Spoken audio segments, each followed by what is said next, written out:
शुरू अल्लाह का नाम लेकर जो बड़ा मेहरबान निहायत रहम वाला है। औफ, कुरान मजीद की कसम कि तुम पैगंबर हो। असल बात यह है कि इन लोगों ने ताज्जुब किया कि इन्हीं में से एक खबरदार करने वाला इनके पास आया तो काफिर कहने लगे कि ये बात तो बड़ी अजीब है, भला जब हम मर गए और मिट्टी हो गए तो फिर जिंदा होंगे? ये जिंदा होना अक्ल से बईद है। इनके जिस्मों को जमीन जितना खा खा कर कम करती जाती है हमको मालूम है, और हमारे पास तहरीरी याददाश्त भी है। बल्कि अजीब बात यह है कि जब इनके पास दीन हक आ पहुंचा तो इन्होंने उसको झूठ समझा। सो ये एक उलझी हुई बात में पड़े हैं। क्या इन्होंने अपने ऊपर आसमान की तरफ निगाह नहीं की कि हमने उसको कैसे बनाया और सजाया और इसमें कोई शिगाफ तक नहीं? और जमीन को देखो, इसे हमने फैलाया और इसमें पहाड़ रख दिए और इसमें हर तरह की खुशनुमा चीजें उगाई ताकि रुजू लाने वाले बंदे हिदायत और नसीहत हासिल करें। और हमने आसमान से बरकत वाला पानी उतारा और उससे बाग उगाए और खेती का अनाज और लंबे लंबे खजूर के दरख्त जिनका गाभा तह बतह होता है। ये सब कुछ बंदों को रोजी देने के लिए किया है। और इस पानी से हमने मुर्दा जमीन को जिंदा किया। बस इसी तरह क़यामत के रोज निकल पड़ना है।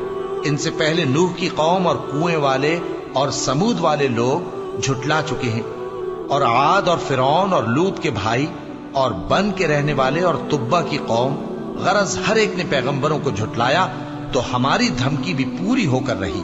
तो क्या हम पहली बार पैदा करके थक गए? नहीं, बल्कि ये असर नौ पैदा करने के बारे में शक में पड़े हुए हैं। और हम ही ने इंसान को पैदा किया है और जो ख्यालात उसके दिल में गुजरते हैं हम उनको जानते हैं, और हम तो रगे जान से भी ज्यादा उसके करीब हैं। जब वो कोई काम करता है तो दो लिखने वाले जो दाएं बाएं बैठे हैं लिख लेते हैं। कोई बात उसकी जबान पर नहीं आती मगर एक निगहबान उसके पास लिख लेने को तैयार रहता है। और मौत की बेहोशी हकीकत खोलने को तारी हो गई। ए इंसान, यही वो हालत है जिससे तू भागता था, और सूर फूंका जाएगा, यही अजाब की धमकी का दिन है।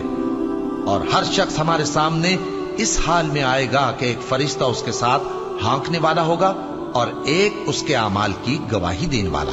ये वो दिन है कि इससे तू गाफिल हो रहा था, अब हमने तुझ पर से पर्दा उठा दिया तो आज तेरी निगाह तेज है। और उसका हम नशी फरिश्ता कहेगा कि ये अमालनामा मेरे पास तैयार है। हुक्म होगा कि हर सरकश नाशुक्रे को दोज़ख में डाल दो। जो माल में बुख्ल करने वाला, हद से बढ़ने वाला, शुबे निकालने वाला था, जिसने अल्लाह के साथ और माबूद मुकर्रर कर रखे थे, तो उसको सख्त अजाब में डाल दो। उसका साथी शैतान कहेगा कि ऐ हमारे परवरदिगार, मैंने इसको गुमराह नहीं किया था, बल्कि ये आप ही रस्ते से दूर भटका हुआ था। अल्लाह कहेगा कि मेरे हुजूर में रद्दो कद न करो, मैं तुम्हारे पास पहले ही अजाब की वईद भेज चुका था। मेरे यहां बात बदला नहीं करती और मैं बंदों पर जुल्म करने वाला नहीं। उस दिन हम दोज़ख से पूछेंगे कि क्या तू भर गई? वो कहेगी कि कुछ और भी है। और बहिश्त परहेजगारों के करीब कर दी जाएगी कि उनसे मुतलक दूर न होगी। यही वो चीज है जिसका तुमसे वादा किया जाता था, यानी हर रुजू लाने वाले, हिफाजत करने वाले से, जो रहमान से बिन देखे डरता रहा और रुजू करने वाला दिल लेकर आया। उसमें सलामती के साथ दाखिल हो जाओ। ये हमेशा रहने का दिन है, वहां जो चाहेंगे उनके लिए हाजिर होगा। और हमारे यहां और भी बहुत कुछ है। और हमने उनसे पहले कई उम्मतें हलाक कर डाली, वो लोग इनसे कुव्वत में कहीं बढ़कर थे। फिर वो शहरों में गश्त करने लगे, क्या कहीं भागने की जगह है? जो शख्स दिले आगाह रखता है या दिल से मुतवज्जे होकर सुनता है, उसके लिए इसमें नसीहत है।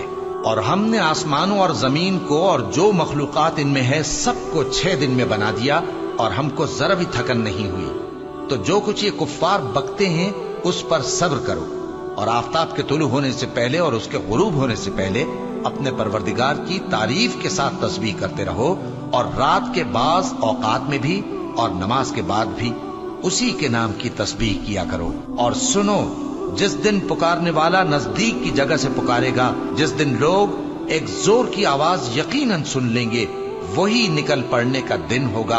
हम ही तो जिंदा करते हैं और हम ही मारते हैं और हमारे ही पास लौट कर आना है। उस दिन जमीन उन पर से फट जाएगी اور وہ جھٹپٹ نکل کھڑے ہوں گے، اس طرح سے جمع کرنا ہمیں آسان ہے۔ یہ لوگ جو کچھ کہتے ہیں ہمیں خوب معلوم ہے، اور تم ان پر زبردستی کرنے والے نہیں ہو۔ پس جو میرے عذاب کی دھمکی سے ڈرے اس کو قرآن کے ذریعے نصیحت کرتے رہو۔